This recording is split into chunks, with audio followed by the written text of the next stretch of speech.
بسم اللہ الرحمن الرحیم. وی لاگ نمبر 29، پیج بھی 29، دفاع حضرت معاویہ رضی اللہ عنہ. ناظرین، اس کتاب کا نام ہے فکری و نظریاتی رفتوں تک پہنچانے والی قائد اہل سنت کی 3 اہم تصانیف کا مجموعہ.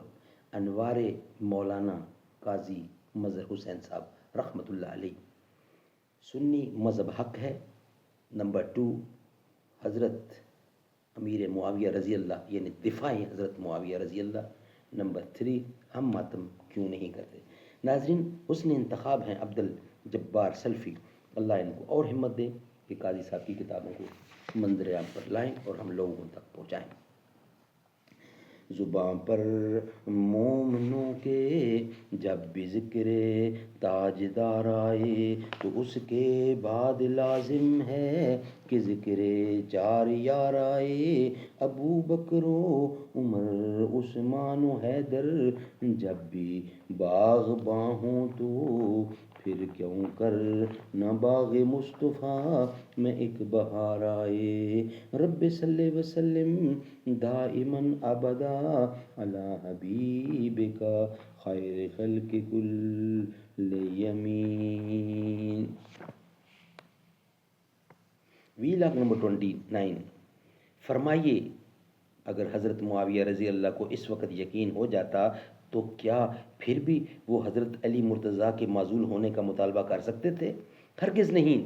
وہ معذور تھے، لیکن اب جب ہمیں یہ یقین حاصل ہے اور حضرت علی رضی اللہ کو خلیفہ راشد تسلیم کرنا ہمارے لیے عقیدے کی حیثیت رکھتا ہے، اور اسی بنا پر امام غزالی خلفائے اربعہ کو بالترتیب امام حق ہونے کا عقیدہ رکھتے ہیں. چنانچہ احیاء العلوم جلد اول کی عبارت کتاب ھذا یعنی 321 پر پیش کی جا چکی ہے.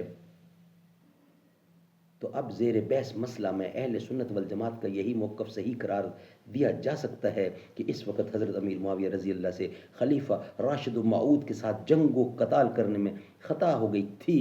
اس میں حضرت معاویہ رضی اللہ کی نہ تنقیص ہے اور نہ بے ادبی.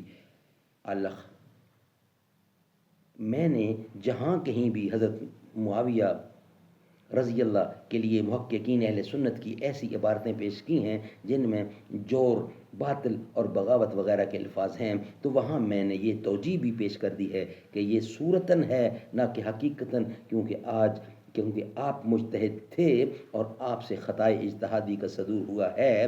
حضرات حکمین کے لیے بھی بندہ نے جو یہ الفاظ لکھے ہیں کہ یہ دونوں فیصلے آیت استخلاف کے خلاف ہیں، بلکہ ان کو معزول کرنا حکم خداوندی کے خلاف قرار پاتا ہے. حضرت علی مرتضیٰ کو معزول کرنا ہرگز جائز نہیں تھا، بلکہ گناہ تھا. اس لیے اللہ تعالیٰ کے مقرر کردہ خلیفہ کو معزول کرنا یقیناً سخت نافرمانی ہے.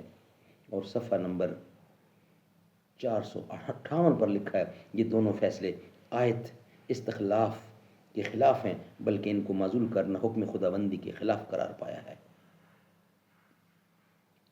تو یہاں نافرمانی گناہ وغیرہ سے مراد صورتاً ہے نہ کہ حقیقتاً، جیسا کہ دوسرے مقام پر میں نے اس کی تصریح کر دی ہے. کیونکہ ان حضرات کا اختلاف اجتہاد پر مبنی تھا، اور اجتہادی اختلاف حق و باطل پر مبنی نہیں ہوتا، بلکہ حق کے دائرہ میں ہی صواب و خطا پر مبنی ہوتا ہے.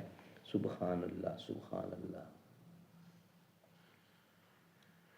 مولوی مہر حسین شاہ صاحب کی تنقید تو اس قسم کی ہے کہ قرآن کے الفاظ لا تقربوا الصلاۃ کو تو یاد رکھا جائے اور وانتم سکارا سے آنکھیں بند کر لی جائیں.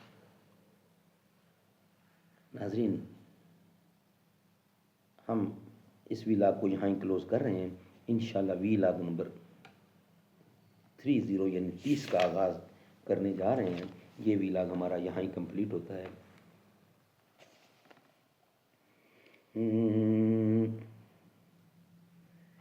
ڈال دی ٹھنڈک میرے سینے میں تو نے ساقیا، اپنے سینے سے لگایا. میں تو اس قابل نہ تھا، شکر ہے تیرا خدایا. میں تو اس قابل نہ تھا، بھاگ گیا میری زباں کو ذکر الا اللہ کا، سبق کس نے پڑھایا. خاص اپنے در کا رکھا تو نے اے مولا مجھے، یوں نہیں در در پھرایا، اور میری کوتاہی کہ تیری یاد سے غافل رہا، پر نہیں تو نے بھلایا، میں تو اس قابل نہ تھا، میں کہ تھا بے راہ تو نے دستگیری آپ کی، تو ہی مجھ کو راہ پلایا، میں تو اس قابل نہ تھا۔